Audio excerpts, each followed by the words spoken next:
Can you see me? Oh, there we go. So Okay, someone will join us now. 20 years later. I don't know why you're smiling. Yeah. I actually wanted to have this whole talk because from my point of view.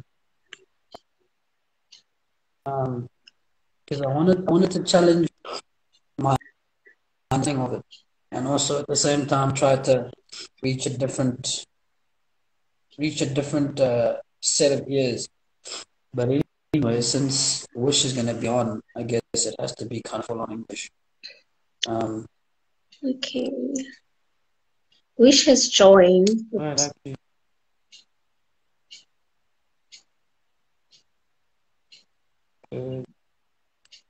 Let me start. I'll start with cause, and then if he wants to join. Yeah, because you've done that. And I'll just many a time.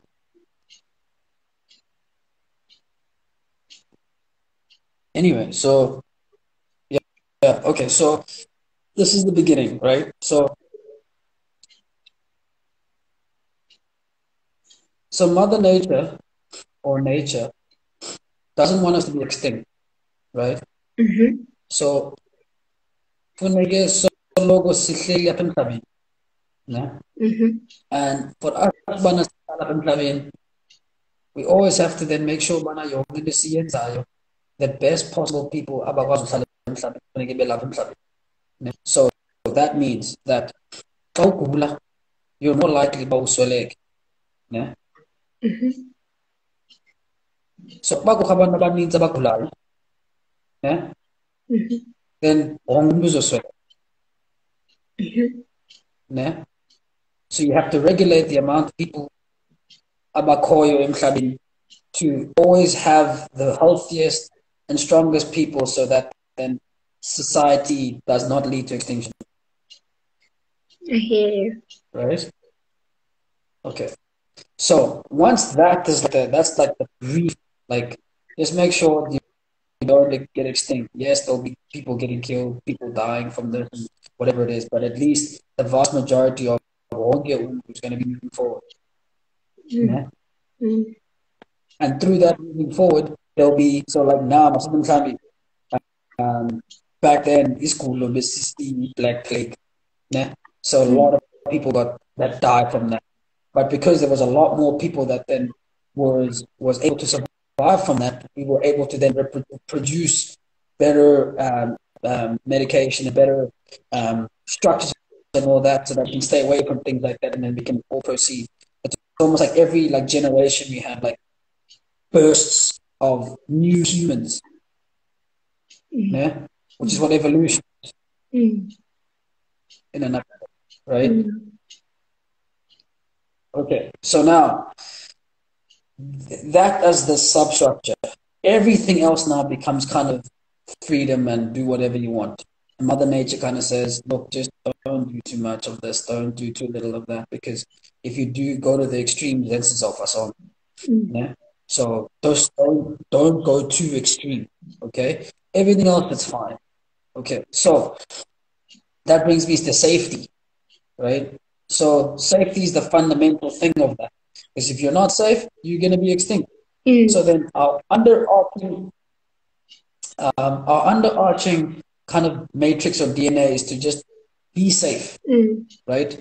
So safe at the last point, because death means gone, then you're not even part of the game. So, like for example, if you were given choices on the daily, most of your choices don't involve death as like one of the choices, right? But if all your choices involve death, then you would make every other choice that is not going to be death, regardless of what it is, right? So if I said to you, every single room that you walk in, death is going to be an option, right?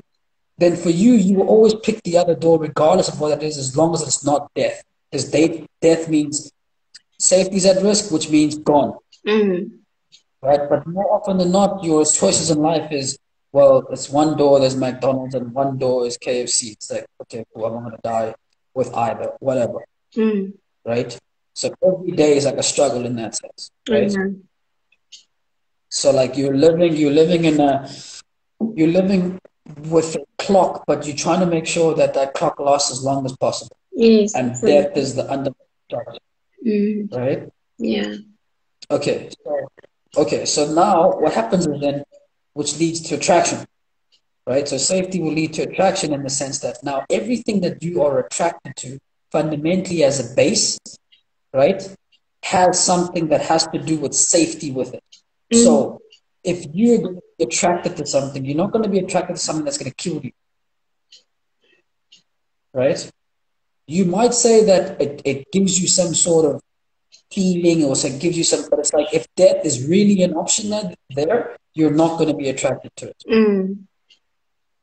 right?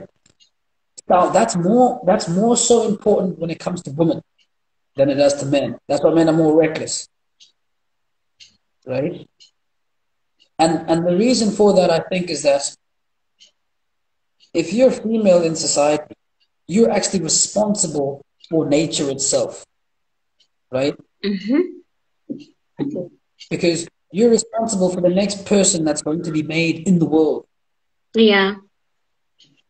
You carry it for 9 months, right? So for you then, the way that you're equipped and you're built, you're gonna have to then really care for or really take care of your attraction. So your attraction is paramount more than a male is, right? Which leads into other things such as if when you're attracted to whatever you're attracted to, right? Your attraction is fundamentally not even based on yourself. It's based on the overarching structure of society saying, just don't die, or make sure that there's someone or the next possible people are going to be people that are going to push us forward, right? And it's almost as if in a I'm being very simplistic, but it's almost as if in a way it's like society says, as for the men, just be the best possible person you can be and be ready for when we need to reproduce, right? And then we'll keep making sure that the females make the best choices because then they are going to then pick the seeds that you're going to have, then make the best possible people, which is good not only for you as the man, but it's good for society in general because then that means that then you make sure that your seed, the more your seed keeps on reproducing, the better it becomes because you're being picked based on how better you are. And then your kids are then going to be better than you and so on, right? So your attraction then becomes the safety net and the need comes from that, and attraction is connected, right? Okay, you get that? I hear you. Okay, so now what happens? So this is where more choices come in and makes it even more complicated. But then it's like, okay, men are then in a constant battle of trying to be the best possible people that they can be. That's not only good for them, not only good for men, but it's good for society at large. Because the better person that you are and the higher status that you gain, the better it is for you to gain the woman that you want to gain and propagate your seed further, which is better for society as a whole. Right? Which means that then the woman will then pick you more regularly instead of picking the guys that are going to then degress society. Yeah. So you kind of have a win-win situation. The better you are, the better you're picked, the better your future will be, the better your kids will be. And that's why it's attractive to you as the guy. You know, you want to leave a legacy, but you know you're not going to be there. So you leave it within your children. And you can only do that if you're picked, if you're in the game. Okay. So that's now where it comes to the other stuff. This is where we connect the violence, right? So now you imagine you have 10 women and 10 guys, right? And the women obviously rank order themselves as well as like, you know, how whatever society it is and whatever age it is, your attraction level again is determined by the safety. So whatever is going to be safe at that time is going to be more attractive.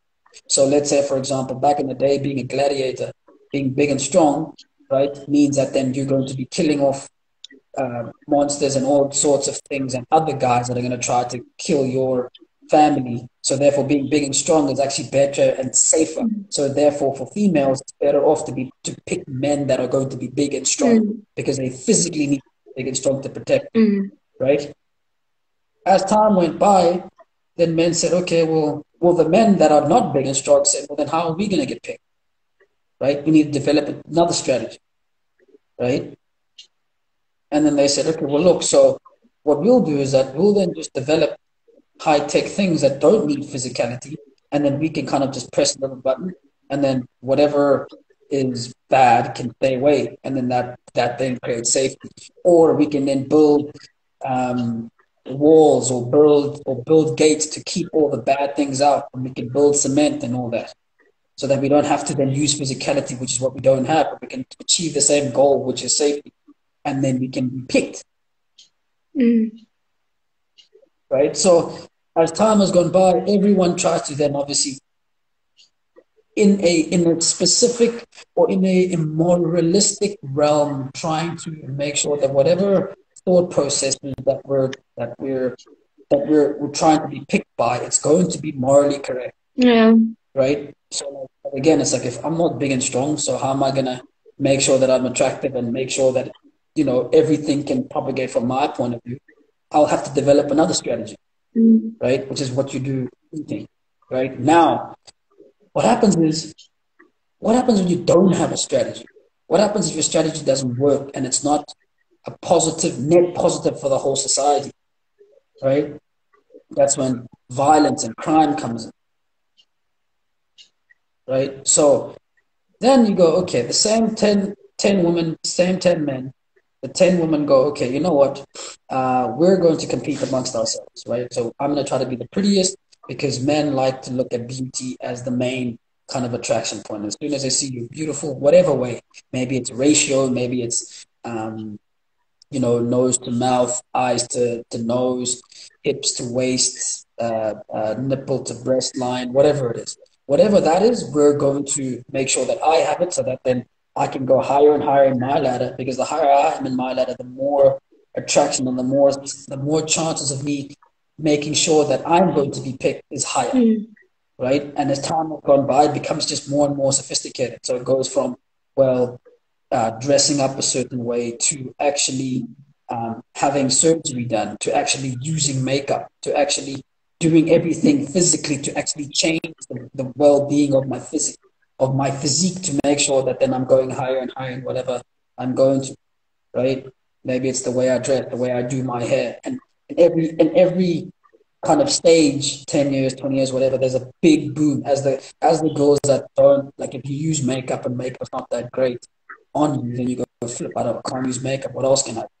Then you go on social media and you go, but I've got nice contours, and then you take pictures of your contours, and then you get attraction that way, right? Or, oh no, I don't have nice contours, I have nice feet, and you take pictures of, your looks that way, because you understand that the attraction level towards men for you is very important, so you take it seriously, right? And then you do it whatever way you guys do it, you compete. So like I said, with the men, what happens is then it's like, okay, well, I can't do anything, but I'm big and strong, right? Or I'm not big and strong, but I'm aggressive, right? What do I do then? Well, turns out that I don't have to go through the long route and try and be smart, try to be strong, right? And then win the woman that way. I can just be violent. Because if I'm violent, no other guy's going to be against me. And I climb up the ladder that way, right? So it's not even, I could say a mimicry, but it's almost as if it's like a cheat code, right? But it works. That's why people do it, right? So the more aggressive guys get aggressive first towards the guys that are not aggressive, and then the guys that are not aggressive go, oh, no. I'd rather leave it. It's like a classical example would be if you go to a club and a guy wants to take you out, right, and say, okay, cool, let's go home. And another guy comes and says, look, I'm going to be aggressive and I'm going to scare this guy away. He's going to get to a point where he says, safety. No, I'm not here. I cannot be in the game. So this guy's aggressive, I'm going to be gone. He wins the girl that way. Or none of you win the girl, right? Which means he still keeps his status. Yeah. Right? Because you don't win a dance over him.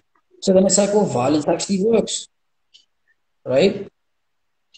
So it works not only in the sexual, in the sense of, again, sexual selection, but it actually works in the sense of life, in the sense that people don't take people take you more seriously if you're capable of violence. Because if you aren't, you just become a pushover, which is one of the big reasons I was wanted to talking to you. Sorry. Anyway, too much for the net. Anyway, so yeah, so it turns out that if you actually are aggressive or can be aggressive, right, then people don't don't treat you as a pushover. So it's actually a good positive, right? But if you're overly aggressive, you can also be a problem. Like if you're overly beautiful, if you overly use makeup, or if you overly just look like you're not in shape in terms of whatever contours you are, it can be a problem. So you kind of like you want to be at the extremes, but you don't want to stretch them too far because when you stand out too much, and then no one wants to be with you. Because if you stand out too much with violence, you go to jail, and then you're not in the game anymore, right? But if you stand out too much in beauty, then people say, ah, you just look for attraction, and then you become one of those girls from Dubai, just around the corner. You become one of those girls from Dubai, and no one wants to play with you then either. So you kind of want to be at the extremes, but just borderline, so that people think that, oh, okay, no, she's playing the game fairly, or he's playing the game fairly, right? But you're at the top of the food chain, so you can kind of be like a Beyonce, but you don't want to be like a whatever, a Cardi B or something, because then it's like, oh, nah, I don't like that type of stuff, right? Just like you want to be aggressive in the sense that you want to be a strong masculine man, for instance, and get all the girls, but you don't want to be strong and masculine to the point of, say, Hitler. Yeah. Right? Because then it's like, oh, no, or Ted Bundy, and you go, nah, that's safety again, because that safety net is exactly what we're trying to regulate underneath, right? So anyway, so then you got the violence part, right? So now guys say, okay, cool, I'm going to be violent, and the most violent guys get violent quicker, but so do females, right? So there's a huge overlap. There's a huge overlap in the sense that you have all the females, all the males. Most of the females, right, are not aggressive physically, and most of the males aren't aggressive physically, right? But if you were to choose the males that are going to be more aggressive quicker, or the people that are going to be more aggressive quicker, right, they'll all be males, right? Which is why jail's like that. Because then it's like, look, if you're going to be at the extreme, you're going to cut this off, put you in jail. Who's that? Mostly men. And then if you take the people that are going to be the most nicest and sweetest and humanitarian and just loving of children and all of that, most of them are going to be female. Yeah. Right? But then most people are kind of a breed of both, or an interaction of both, or whatever you want to call it, right? You see that in relationships. Like if someone's in a relationship if a guy's in a relationship with a girl, she probably hit him more times than he hits her, right? Because it's just a mixture of both. Most people are like that, but most things don't. Or alarm doesn't happen in the middle. Alarm happens at the extremes. Yeah. Right? Okay. Which then brings me to this whole movement of this GBV stuff, right? Okay, so now that I've explained all of that, right? The aggressive males get aggressive quicker and first, right? And the aggressive women get aggressive, but only if they're with around other women, right? Because they can get aggressive with males, but they know that it's always a risk because safety's there, right? So in the case of, let's say, someone like Amber Heard, it's like, well, Johnny Depp is aggressive. He's not going to be a pushover, but I can probably, punch him every now and then, right? But then she won't date someone that's going to be overly aggressive male because she knows that it's not even it's not even it's not even an option for her, right? Okay, so So what then happens is, yeah, okay, you can say that. So you said women have a short temper, but men are more violent. Okay. So what then happens is then women then say, well, look, I can't be that aggressive because my aggression physically, especially if it's at an extreme level, will mean that my safety is at risk. And men generally do that too. So there's a lot of men that just do not want to fight because your safety's at risk. Yeah. They don't do that either, right? So you now have the media that says, well, look, I don't care about those men. I don't care about those women either, right? Because they don't sell anything. If I tell you what is actually happening in the world, why would you buy our newspapers? Why would you read our articles? Yeah. So we have to go to the important things. We have to then go to the one most aggressive person versus the one non-aggressive person. That makes news, right? As soon as that makes news all the time, it then comes across as that's what's happening everywhere, right? And you get programmed into that thought process of, why are these guys all so violent? And you let go of everyone else that's violent or not violent, right? And then what happens is that then you just need one person that's going to take that narrative and say, look, I need to feed my family, right? And how can I make this work for me? Well, if I become an activist and I say that this little fraction of people here, right, are the way that the whole society is, and push that narrative, then I can feed my family, right? So then I become an activist, and then I say, look, we have a pandemic. And then you go, what's the pandemic? And you go, well, this small fraction of people are doing this to everyone in the world. And it's like, no, it's not true. And they cannot say that it's not true because, again, it feeds their family. Right? So it's like you can't flip-flop. Because once you flip-flop, then people go, oh, wait, what the hell? You lose your job and your family's on. So whatever way you believe the narrative that you're pushing or not, you have to push it. Right? Which is why all of these things that are happening outside are happening in bursts, in 2-week bursts. Boom, something happened. Boom, let's go shame someone, and then there is validation that we are activists. But then when things need to be done, right? Because when things need to be done, you have to take the stats and actually tear them apart and find out what's happening. You then realize that actually, it's actually not like that. And you go, okay, no, look, close those stats, they don't matter. And you bring it up again after 2 more months. You bring it up after 2 more months. You just keep closing those stats. Because as stats say, is that most people don't want to be violent, right? So as you push the societies to extremes, right? So poor people and rich people, right? Crime happens. Because then you look next door and you go, well, I'm working an 8-hour job. This guy's working an 8-hour job, but he has a Ferrari and I don't. Right? And status is important because, like I said again, safety is at the bottom. Because if you actually have more, and if you're higher up in the status, you're more likely to be in the game, right? And if anything happens, if any kind of disease or whatever happens, the people at the bottom will die off first, right? So, like for instance, COVID is one of the good examples.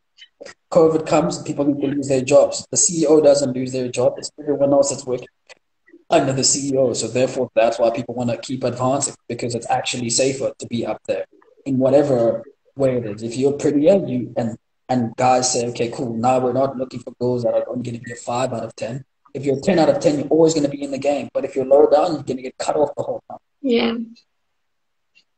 Okay. So anyway, so now you get to a point where these people then say, this is the narrative, and this is the narrative, and then now when that narrative is there, they now have to be forced to look at the stats, right? Because then people say, your own people will say, look, we need to change this. Like, this is terrible if it's a pandemic. How do we change it?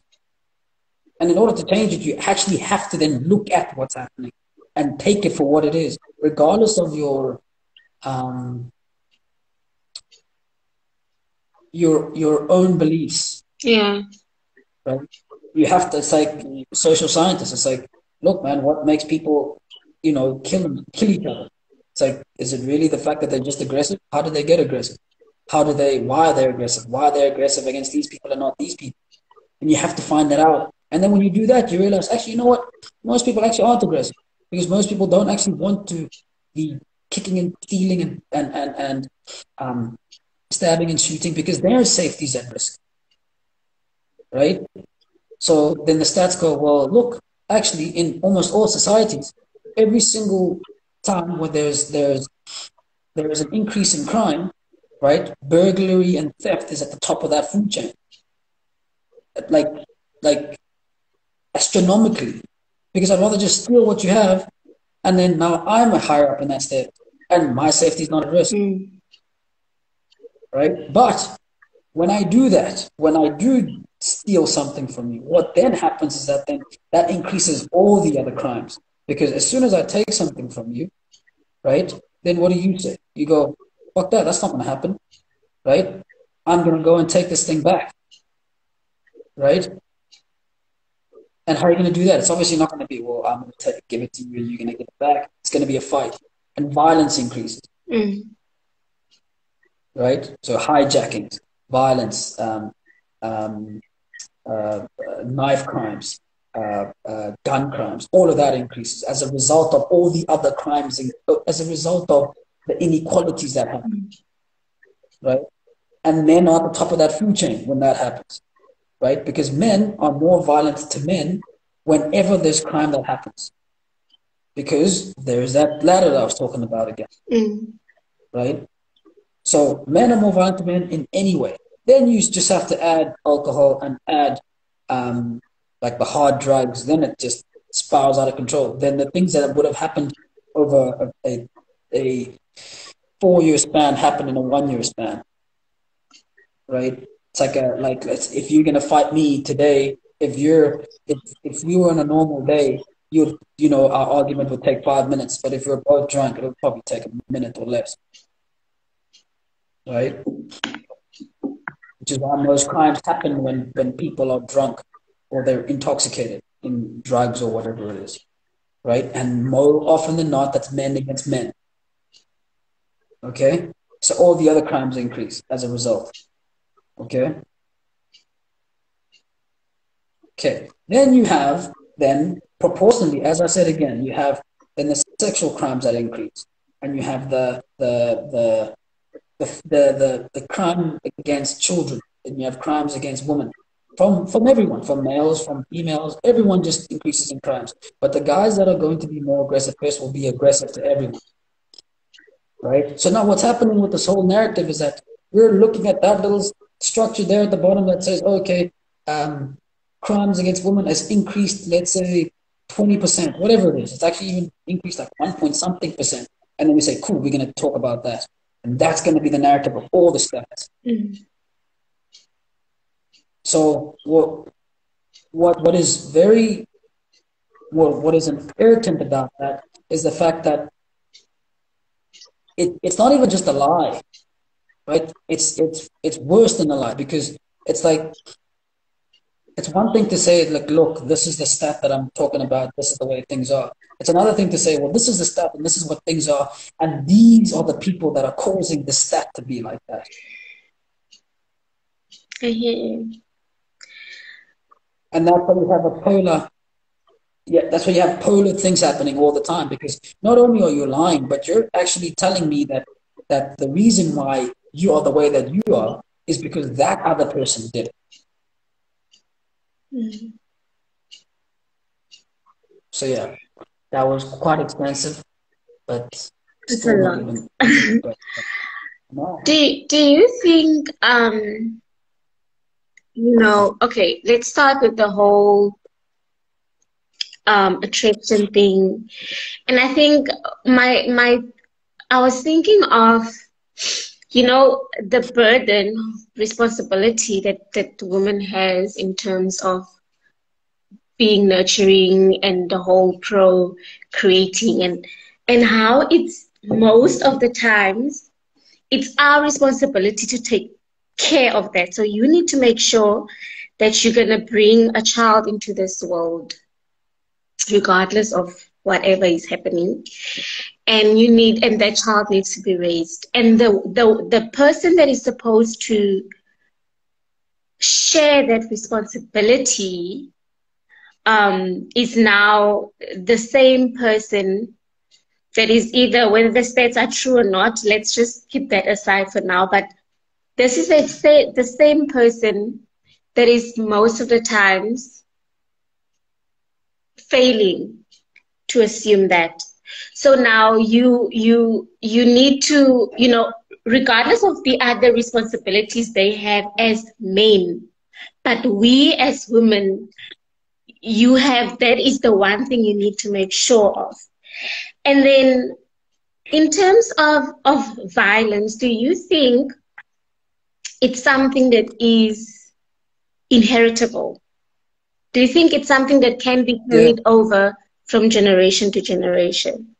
And the environmental factors, the external factors to how that person is going to turn out is just as important.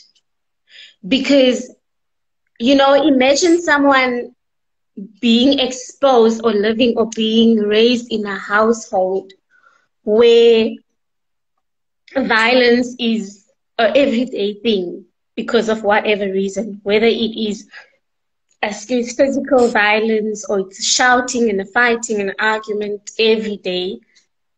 And that child is being exposed to that every day. Do you now think that that person, when eventually they are older and they find themselves in situations where they have to think of their safety,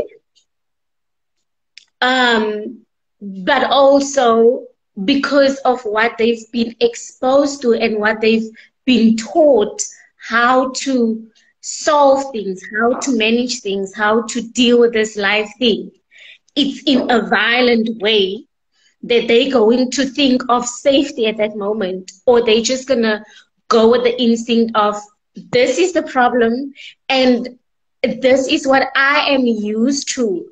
This is what I know. In fact, I don't know anything other than this. So now I'm going to react in the way that I am familiar with, which is violence. Do you understand? And I think I totally agree with you. Like, the reality of gender-based violence is not always as accurate as it should be.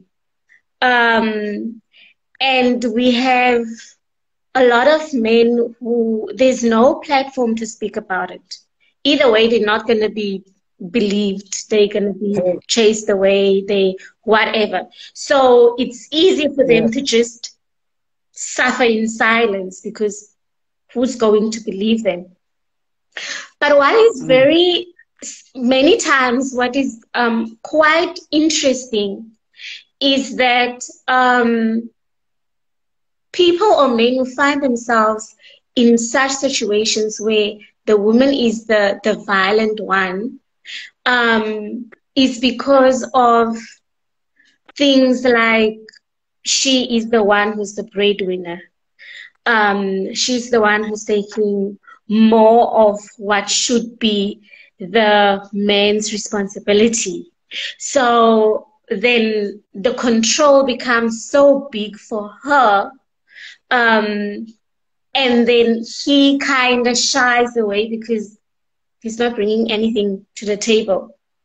So now he finds himself in the situation he can't assume the manly responsibilities he's supposed to, and he is a victim of violence.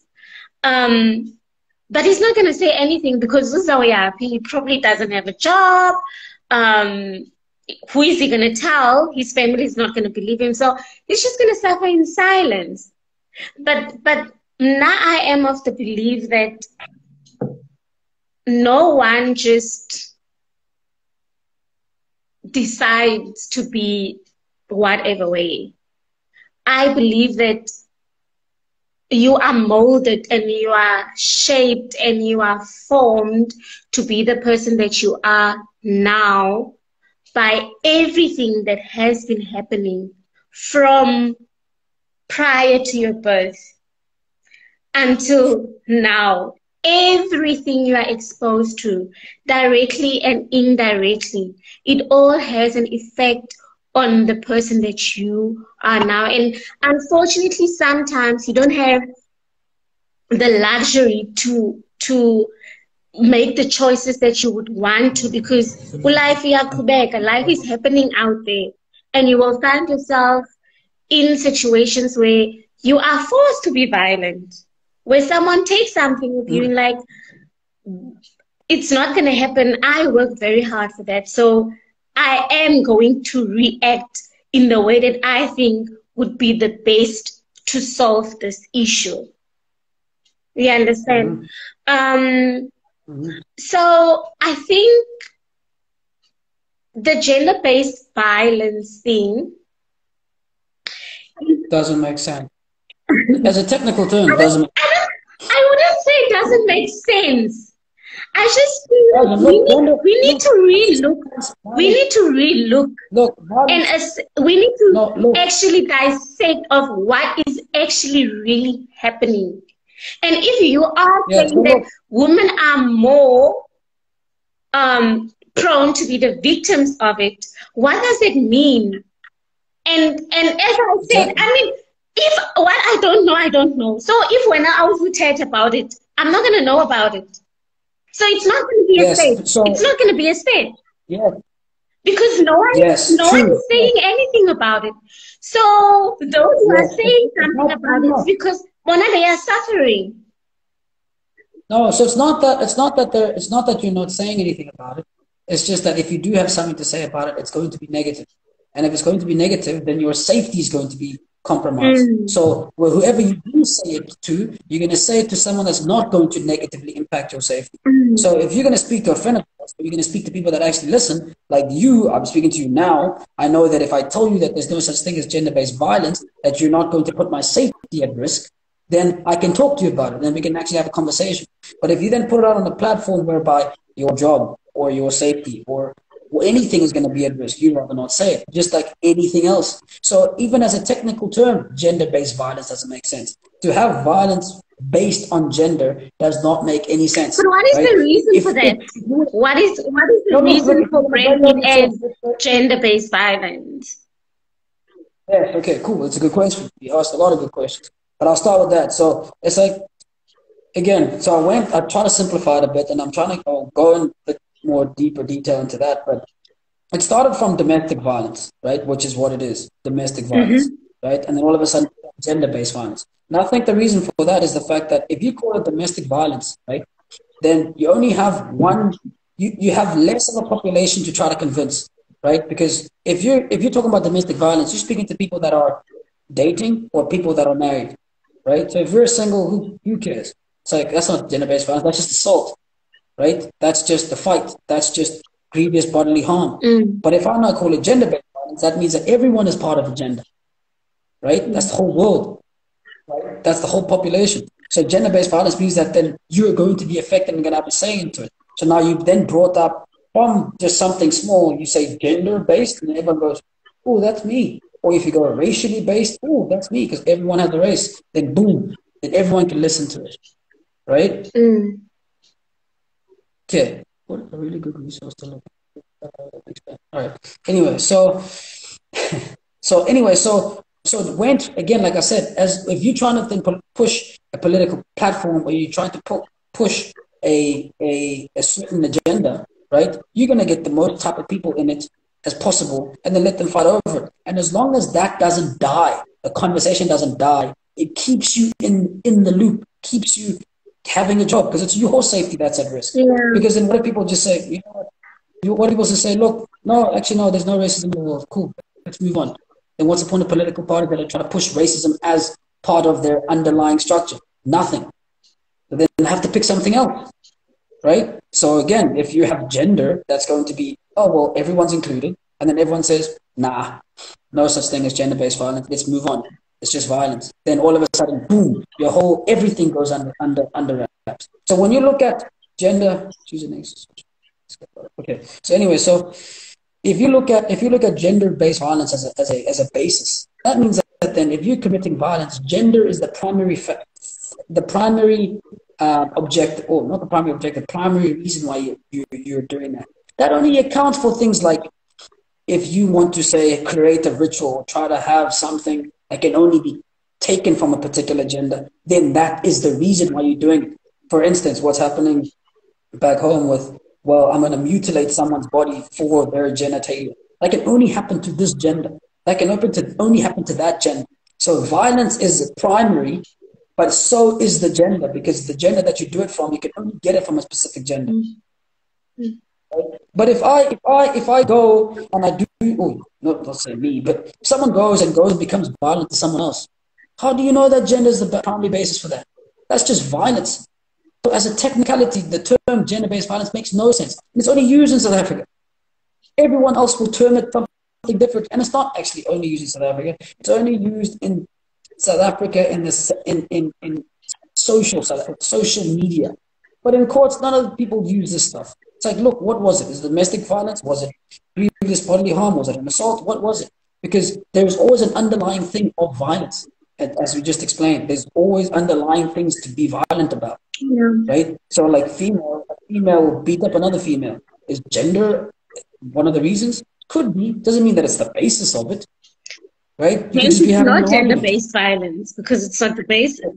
So, but they're both a gender. So how's it not gender-based violence? Because that means that everything is going to be gender-based.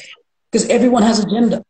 No, I think one of the facts that are quite important in the term is to recognize that men are more violent. Men are more violent. No. No. So that's what I'm talking. Okay, it's fine. Men are violent. Men have more physical strength than women. So even Noah and I would want to pick a fight with Indoda. Who do you think is gonna win? I'm not gonna win that fight. I'm not going to, because my strength physically, it is impossible. So from that point of view, it's the fact that women suffers more because of physical violence. Physical violence. They are being killed. But not only physical violence, but physical violence that actually makes an impact to the point where you can then say, oh man, like I'm actually injured here. Because men and women are equally violent. Right? You think so? Men do more damage. Men do more damage when it comes. Yep. Have you ever seen a woman and a woman fight? Have you ever been in a relationship? Have you ever seen women just hit the guy? Look, if you look at the site that you used to do at school. Let's go back to the safety. Let's go back to the safety net. As women, you would feel a little bit comfortable, for lack of a better word, to have a fight with another female. Yes. And then you would pick a fight with a guy. You feel much more safer to have a fight with a female than you would with umtongoputi.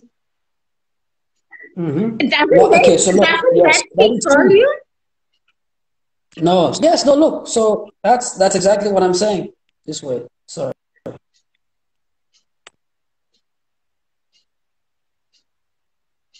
What's happening? I wanted to address two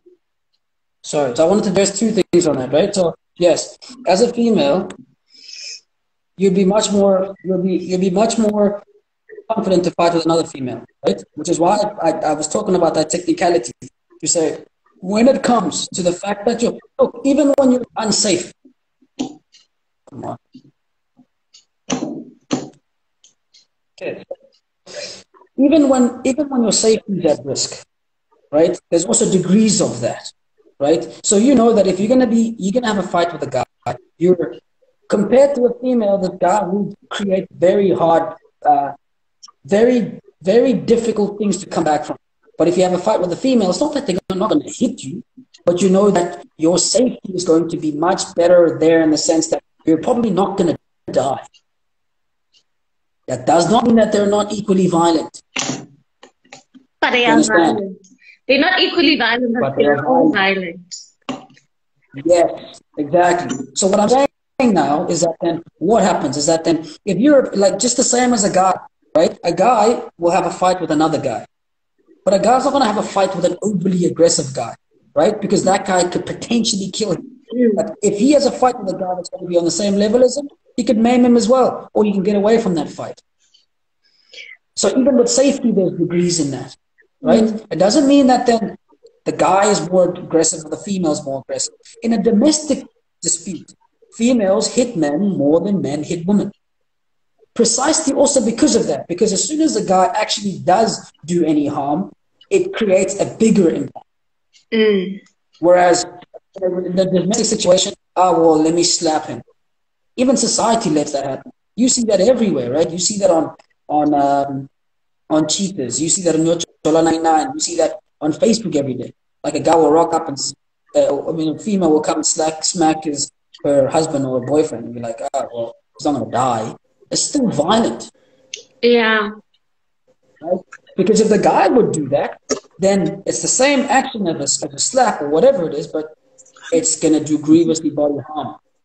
Yeah. Right? So that's still violence. So now you touched on sensitivity, right? Which is why I think that, so on East End is growing up. Happens everywhere. Anyway, so now when you touch on sensitivity, that's where the big difference comes in, right? Because females are more sensitive, not only for themselves, right? But for the fact, again, is that you need to be more sensitive in general in terms of your whole makeup, because you're going to be physically less imposing than men, right? But also you need to be sensitive because you bear children. So your whole body is sensitive, right? So everything that you are built in, with every single month you have periods and all your hormones are shaped the way that they are so that you're sensitive to caring, right? So if anything even comes and touches the bubble of care that you have, you're going to react in a certain way. Violence is going to be one of those ways, physical violence, right? But if you don't have physical violence as a route to actually use against, right? When it's a man, for example, you're not going to be physically violent. What do? You use non-physical violence. That's when you shut people down. That's when you name and shame. That's when you bully, but not physically. Right? Right? So you then have to use violence in some way or another, because you're mad, right? So if someone threatens your kid and you're a female, do you think you're just going to sit and do nothing? Of course not. You're going to be violent, right? But what's going to happen? You're going to be violent against that person. You're going to try to punch and kick and stab them or whatever. But you know, I'm not going to kill them. So I'm going to just go name and shame him and try to bring his whole reputation down or her reputation down. Whereas a male will go, I think I've got enough strength to kill this person and I'll do it. That's why even domestic cases, men, whenever in domestic cases between males and females, what happens is a man will hit the woman, right? But a female, instead of hitting a man, in terms of when it gets extreme, the man would then say strangulate or whatever it is that we watch on, what are these shows? Yeah, like forensic crimes. But if a female commits any murder towards a man, it's going to be non-physical. It's the poisoning types. It's the when he is asleep, I will shoot him because then my safety is going to be at its highest. But a man will do it regardless. Or a woman go crimes of passion, right? It's like when they're really raging and it's finished, I wait for this guy to get drunk and then I'll stab him or I'll just slowly but surely poison him. So it's just the different ways that we then show the violence is different, right? And again, like I said, so the ways that we show the violence is different, but then the females have to be sensitive to violence in any sort of way because it's not only for you guys physically. It's actually for the next human beings, which is why then you have a voice quicker than a guy would have a voice. It does not mean that the guy does not have a voice, because also what you then tend to do is to shut them down. It's like, well, then you really don't have a voice. But the guys talk to each other. The guys talk to who they need to talk to, but they won't come onto platforms and talk about the stuff because safety's at risk. And then what happens if they don't talk? Then the other part says, well, I'm right, no one's opposing me. I'm right, no one's opposing me. And then someone says, well, I don't oppose you. And then you go, no, you're dumb. What do you know? Keep quiet, otherwise your job's at risk. And he goes, okay, cool. And then you keep going and you keep going. And then all of a sudden you think that you have no opposition. Right? And then you keep believing in the narrative that you believe in. So, right? I haven't. That's Amber. That's Amber. Question. So, Anna, do you think, Ukubana, that violence against men by females is underreported? Well, compared to what? Compared to violence against? Compared to what? I think a lot of stuff is compared to violence against women by males, by men. I don't know. I wouldn't even be able to. That is the problem. No, look, it could be. Look, I mean, it's obviously hard to even answer that question because it's not reported. So where do you get the stats for that? But I do think that it is underreported primarily again because if you're a female, I mean, if you're a male and you go and you tell someone that you've been physically violated by a woman, the first thing that someone thinks is, you've got more strength. Why don't you beat her up? Right? So then the fact that you're going to go there and say, because that is the problem as well. Because imagine, this is the problem. Violence is the problem. Violence is occurring. And why should be one of the first thoughts be, let's solve it with violence? Because violence works. That's why people do it. Like if you don't like what I'm doing and you hit me, it goes back to the point I was making earlier that we are so, fed with violence, and it goes even back to discipline. And then it's like social workers I don't know. I'm not going to say it, but anyway, but then it goes to, because if umntana wenze something wrong, uyabethwa. That's violence. Yeah, so look, it's in pain, and you're trying to teach, yes. And that is being carried on, and hence you get those situations that your friend comes and say, oh, my girlfriend unkwabile, so when why I'm coming back. Because it's supposed to fix things. But now the problem is that what we get, me speaking from my experience as a social worker, is the fact that what we get in our offices is women coming to complain and saying that they are the victims of violence in their homes. That is what happens. So once in 6 months, you would get a male coming and say that I'm actually suffering and I can't take this anymore from my partner. Yes. And it's a whole shift and unlearning that needs to happen and relearning that needs to happen.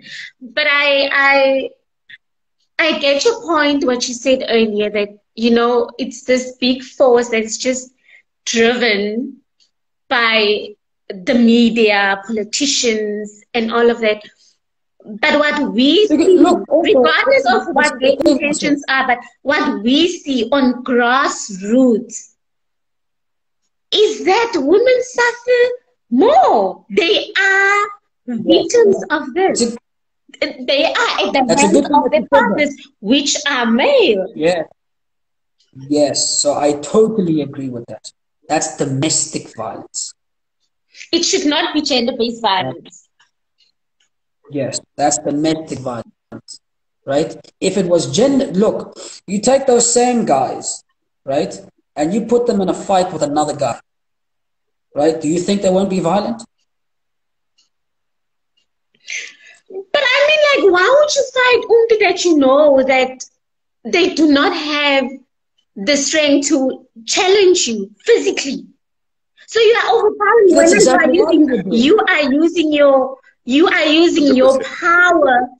I agree. Knowing that as a man, I can do this, and hence they say it's all about control, and regardless of whether you are dating the person or not, because that is beyond the fact that women suffer more. Because I mean, I remember last time that we spoke is that for me staying alone, even I am more afraid of a man coming into my place than I would, would be afraid that a lady would come in and do something to me. Sorry, yeah. Hello, so how are you doing? We're good, thanks. How are you? I'm all good, and you? Yes. Is Lungi again on this serious topics now again? He's gonna say some stuff that would just hurt everyone, because that's like his main point of his thing. So anything he says is to offend any specific type of community that is out there. My boy is gonna do that shit. That's him. You have to violate only. Yes. So at the end of the day, this guy is attacking any type of gender there is. He's attacking. Came to slaughter. Why is he attacking? Because I don't know. Maybe he's not sure about his sexuality or something. That's why I'm not sure. That's like what's going on. That's bold. Hey, that is a lot. I just joined this live. The only reason I joined this live is because I saw it pop up. I thought it was interesting. Who's in the live? Oh, Wish is in the live. What you say, boy? Why is this boy on here? He doesn't know shit. I know. This man, all he knows is violence. Why is he on here? Why is he on here? Get him out of here. This man's the wrong guy. This man's the wrong man on this fucking topic. My neck's fucking up, but I still go on here just to say that. Get this man off. Okay, guys. Since I'm not wanted here, I'll just leave. Thank you, guys. I appreciate. Yes, you guys hurt my feelings. Lungi. Nah, fuck Lungi also. I appreciate you. Stop, hey man. This man's slamming car doors and shit. Get the fuck out of here.